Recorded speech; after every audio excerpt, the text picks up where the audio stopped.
Well, I do apologise for getting in between everyone and a nice cold glass of beer or wine.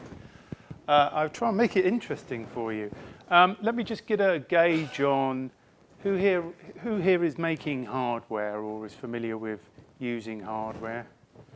And what about software? In particular, who programs in C, for example? Okay, got a good mix. What I want to try and do is buzz through these slides quite quickly and show you some of the code then, because we've got quite a few people that are going to understand the code.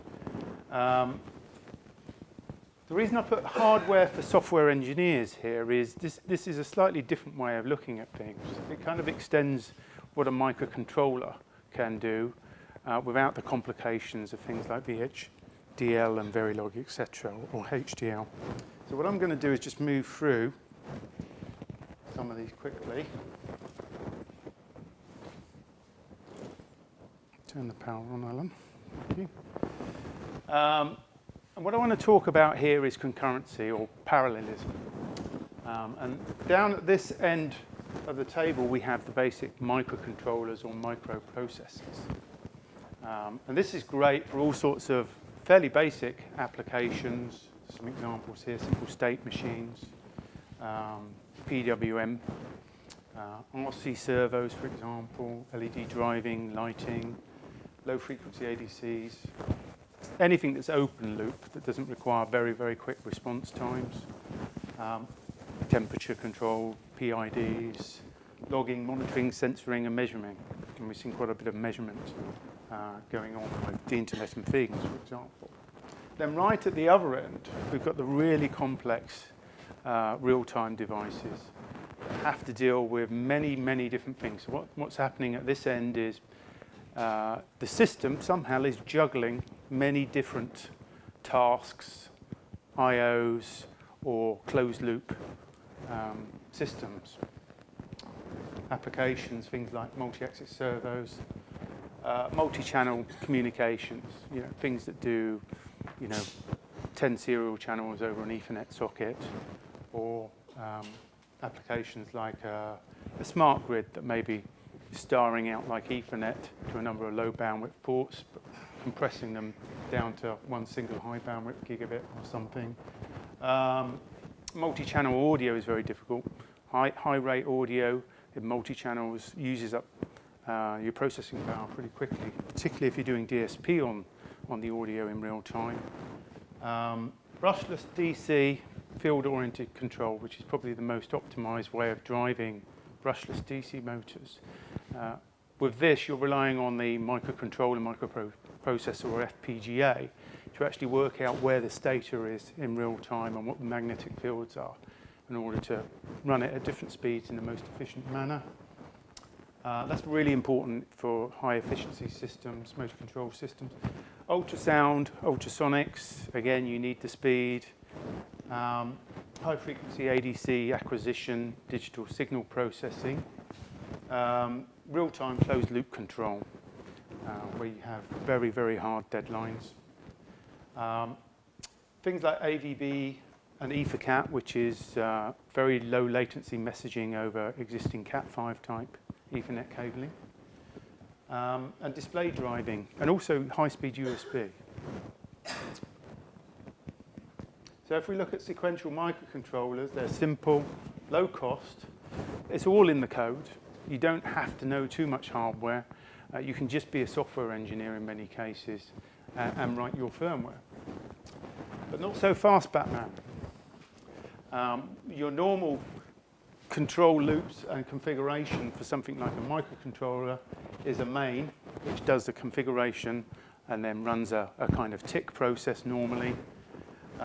You then do all the stuff that you need to do in a hurry in something like an interrupt, and you're reacting to GPIOs, etc. But of course, it's just a serial machine. It's only doing one thing at any one time. So what we have here, here's your main program starting things off. Then you've got a tick routine running, and that is being interrupted as and when things in the outside world requiring attention, etc. And this model works very well. The trouble comes is when you need to service a number of different peripherals, or you've got lots of different things going on, or lots of different closed loops that you have to worry about, that you can't miss, you can't drop. And in this sort of situation, what you end up doing is making this much more complicated because you have interrupts interrupting interrupts. And it gets very, very hairy very quickly. And pretty soon you'll have something that is very difficult to predict and is unlikely to hit your real-time goals. Real-time operating systems do quite a good job of this, but they also sacrifice how quickly something can operate because they're effectively still slicing the time up into this sort of fashion internally. They're just giving you a standard way to do it. Okay. So if we're looking at Agile concurrency, again, at this end, we've got our good old microcontroller. At this end, we've got ultimate parallel FPGAs. Now, the problem with something like an FPGA, although it's a very good solution for some things, it's a very, very complex tool set.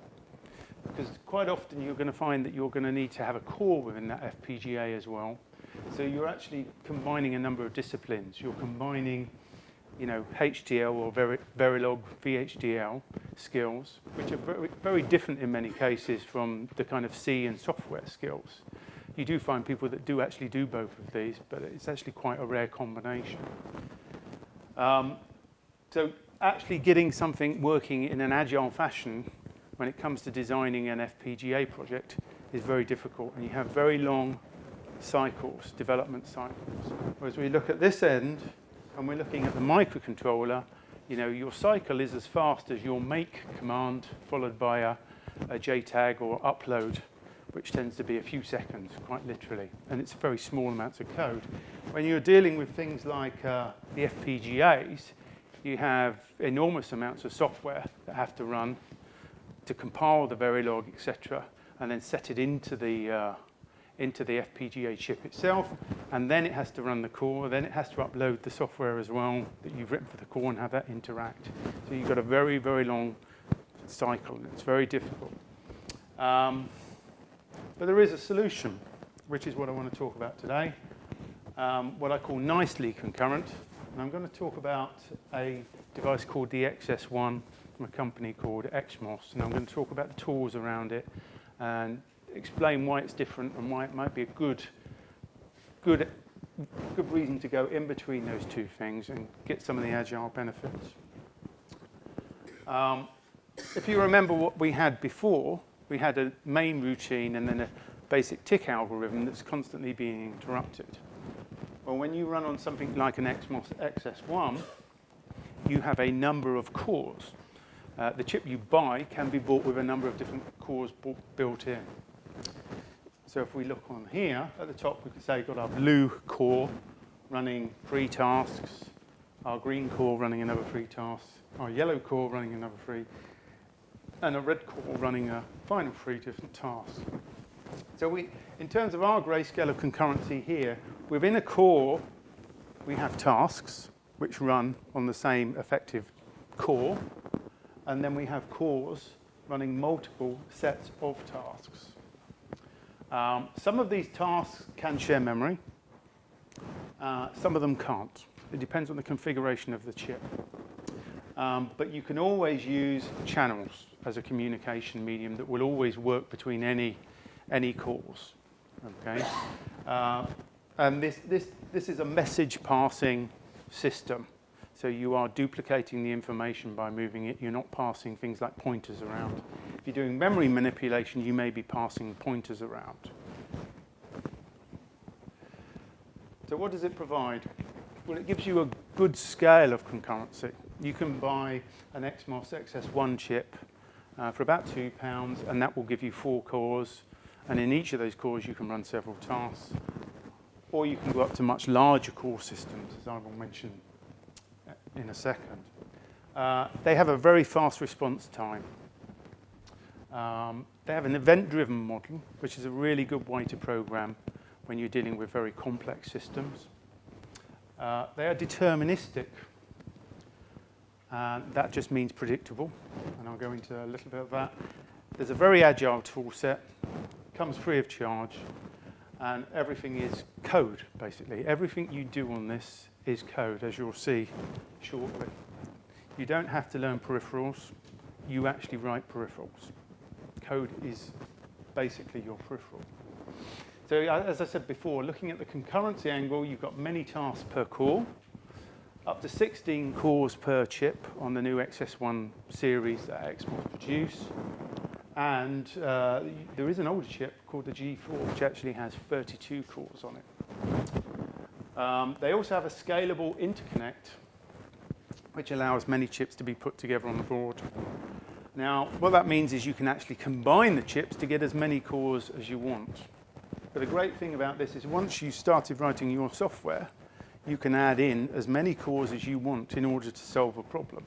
And then if your problem gets more complex, again, you can add more cores in if you need to do that and reuse your software. In terms of response time, it's got about a 10 nanosecond resolution, so it's much faster than your average microcontroller. The clock tends to run about 400 or 500 megahertz. You've got up to 93 I/O lanes, and there's different types of chips with different numbers of I/Os. 256 for the old G4 4-core. And every input-output is like a parallel interrupt. So you're not confined to a single sequential interrupt. These can all effectively be treated as interrupts, which gives you untold flexibility in terms of real time. Every ping can generate events, and I'll talk about that.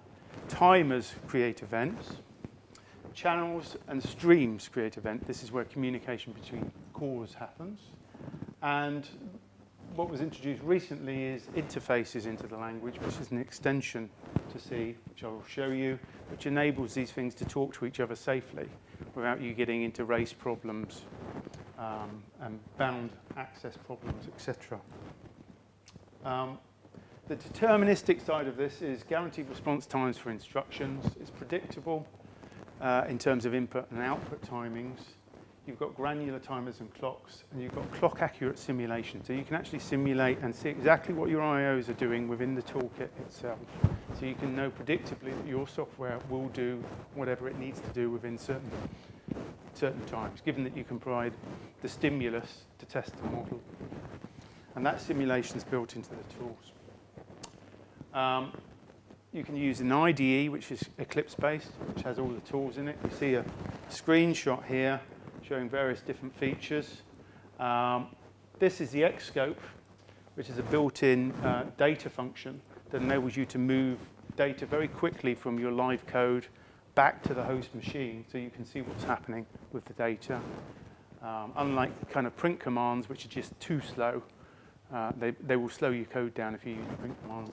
Shoving the data backwards is a really easy way of doing that. There is also the timing analyzer. I'm not showing it on this picture shot, and that will show you the timing charts for your software. This is called the Xscope, by the way, because it's just like an oscilloscope. And you've got a simulator as well. The debugging is done via JTAG, and it works with GDB. Now, you can use the command line if you don't want to use a toolkit. And the IDE. So everything is code. No custom peripherals to learn. You don't necessarily have to write this, but if you want SPI or I2C or UART or ULPI over USB, most of that code's already done anyhow. It's available, download. It's all open source, and I'll talk about the libraries in a sec. Yes, it's all bit banged. But it's not bit banging in the way that you would expect a microcontroller to bit bang. This stuff is running very, very, very quickly. With that 10 nanoseconds resolution, you can actually talk to your Ethernet PHY and keep up. It's very, very fast.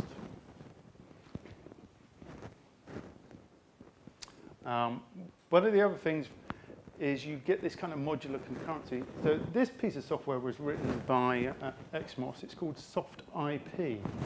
I think it's actually a very bad name because it doesn't encourage open source development because people get the IP mixed up with proprietary.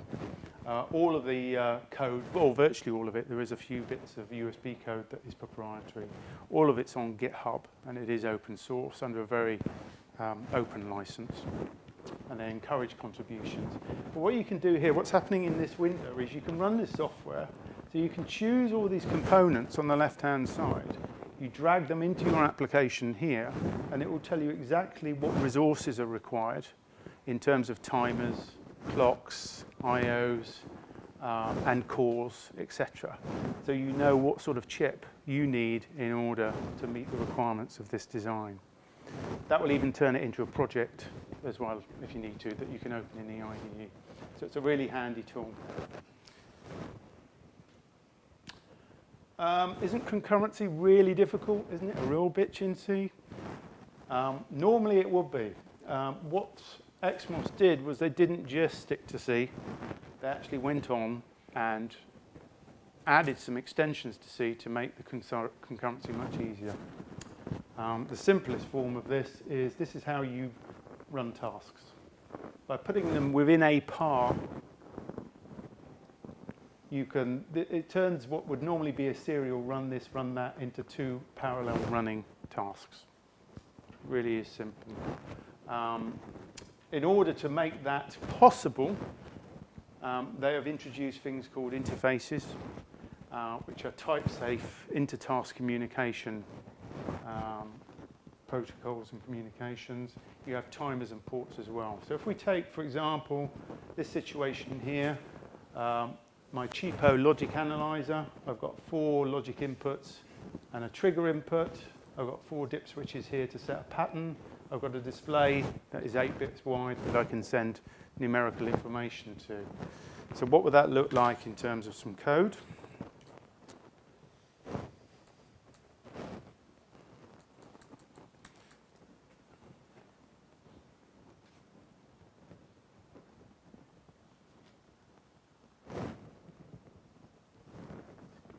Here. It's going to be like that, is it?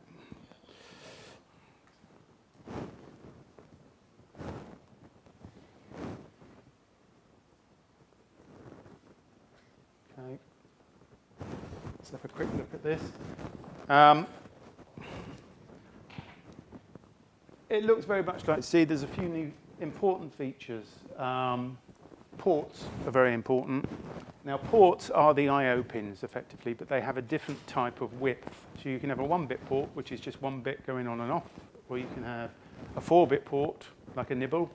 You can have an 8-bit port. You can have a 16-bit port. You can even have a 32-bit port, which is good for writing to memory and things. And you have a number of different ports that overlap each other on the pinouts, depending on which chip that you're using. Here I'm specifying that this is using an in port. So I can actually tell a compiler that this is only ever going to be used in an input. So if I try and use it as an output, it will catch me doing something silly. I could just put port here and use it bidirectionally, if I so wish. Clocks, it has a bunch of clock blocks, effectively, in there. These are used so that you can do synchronous data transfers into and out of the chip. Here I'm combining some ports and clocks together to create an interface. This is my user interface for that display that I'm going to use. And then there's a function down here, which is an interface. So this will be how the tasks communicate. And tasks work with a client and server. There are 2 parts, or more parts. You can have many clients and 1 server. So in this case, I'm defining an interface called display that responds to these function calls, effectively. In this case, it's update, and I send it the count number and the timestamp for the pattern that it's capturing on my logic analyzer that I've got here. I've got another function here, which is getPattern, which enables me to go and receive a new pattern to look for. And I've got a pattern ready signal, which is used to actually tell me when there's a new pattern ready. So if I look at the main program here, so first of all, I'm defining that port structure, my UI port structure.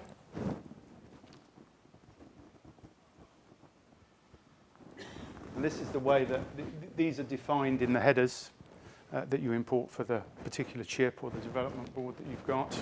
And then down here, we simply run two tasks. A display task, we pass it the IDSP interface, which we defined here. And then the capture task, which is doing the logic capture in this case, pass the interface, and then we pass it the input port that it's looking for the signal on, and then a trigger signal port.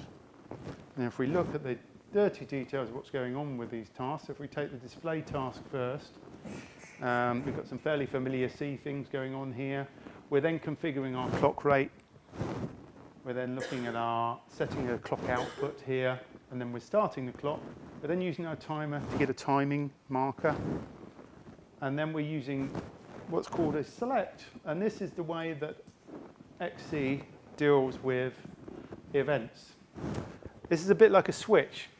In a switch, you will have an integer or something similar that determines which case that you take. But in this case, there is no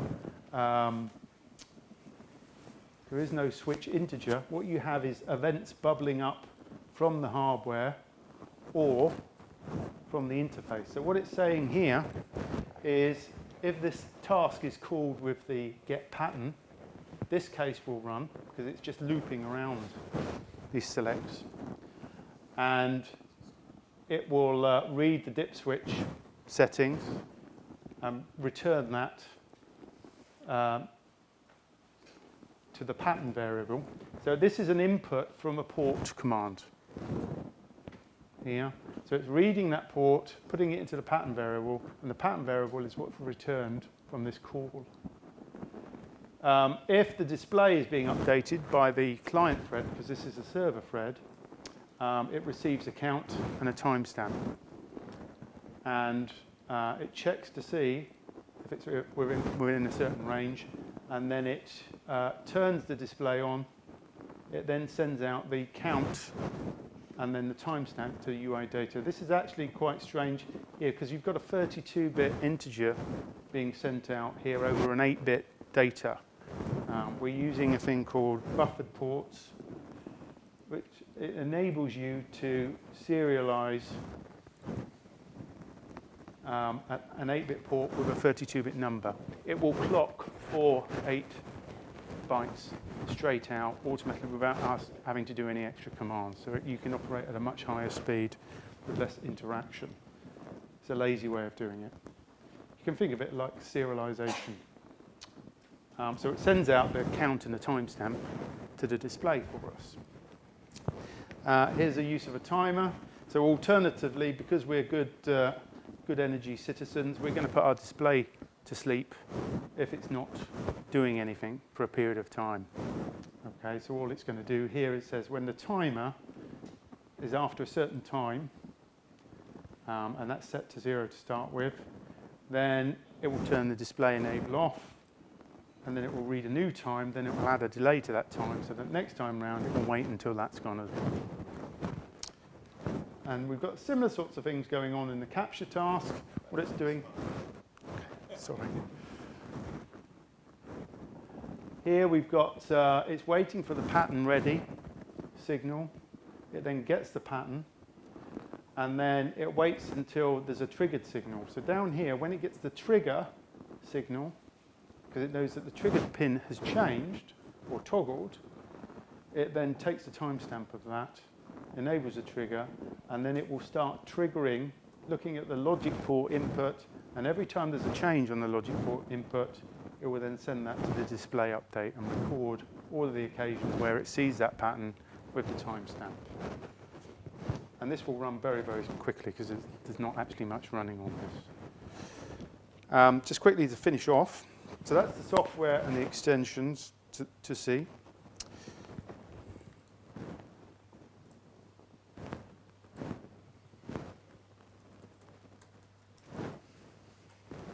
Okay, fair enough. Come back to me, please.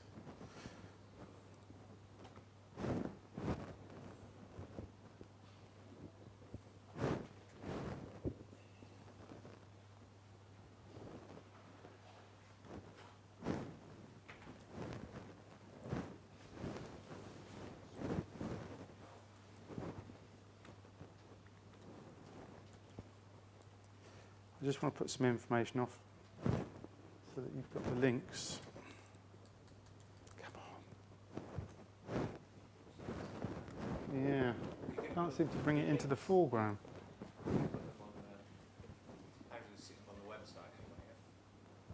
Yeah.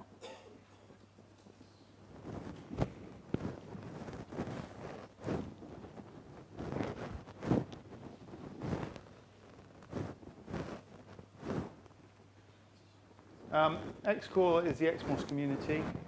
It's got over 10,000 members. Quite a few of those are spam members, obviously. I took that from the bottom of their current membership.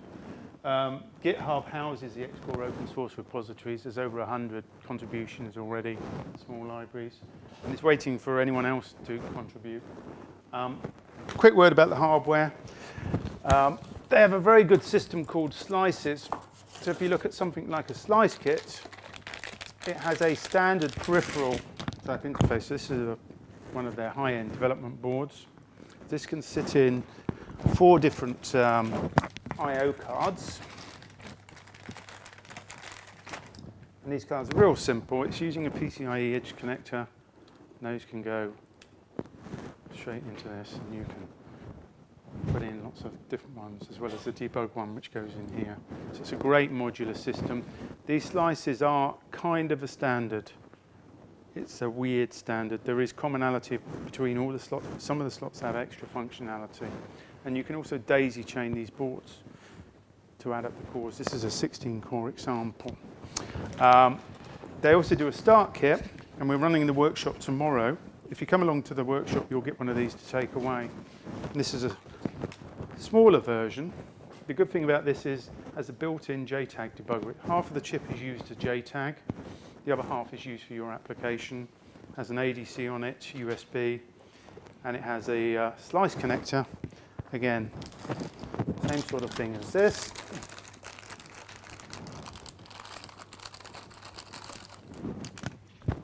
The only difference is this is a horizontal one. Okay. There are all sorts of slices available that XMOS make and other third-party companies are making as well. This is an Ethernet one, for example. And that's called the slice kit. Any questions? I'm probably out of time anyhow, aren't I? Keeping you from your beer and wine. But